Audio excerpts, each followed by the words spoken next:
Ginapanamiunta ka to ng lugar, ginakubaon mo. Sino ka sa tingin mo? Ako patulan mo dito ngayon. Ako sa Jumao Santiago, tamad ako, pero may pangarap ako sa buhay. Photo na video, magpunta tayo sa cruise. Wala pala kayo mayadang ako nga umo. Gatago, Japon ko, pero okay lang ito kasi malakas naman yung piling ko. Pero taga ko naman ka, taga isinli ka, maano mo kung dining cross. Ayaw, ipakita ko sa imo. 1, 2, 3, let's go! Ang cross on, nakita mo sa ayun kung hindi, ilansang pa ka nila.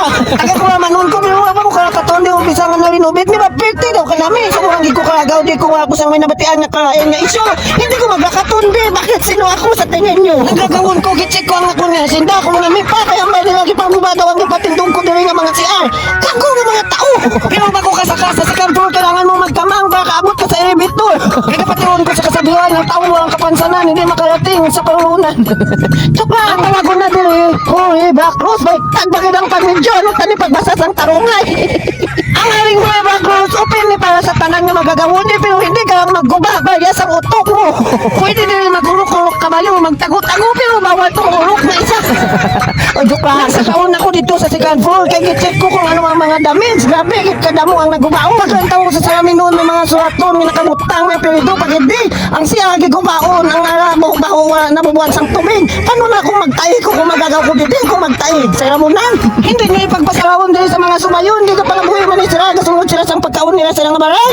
Oh, isa sa tourist spot ni Sang Kulaman, ang cross na to, nga ginagubaon nyo, dahil di upod ka mo sa kon sa tipo, kamo na bibi. Dapat pag sa kaon din, maghawi doon, ginmayad sa ragda noon, ka mas maligid ka sa darong puluton ka sa 7 feet below the ground. Alam na, nagsakaon ako sa third floor, makitaon mo sa babaw nga namin, ang beauty to, pero grabe, ginasasaktan yung puso ko, kung makita ko yung grabe na guba dito, at tingkoig ko ng mga walang puso na tao. Hindi ka mo ka marunong magbasakon, Holy Cross na dili nga ginabutangan nyo sa mga surupin na dili sa tuhod. Ginasok nyo na ang tanin sa buhay nyo, sa baba nyo. Sa suba ko ka-stress, nagapungkuhod ko, nag-meditate ko na, sa suba ko ka-meditate, nagpulo ang pananaw ko.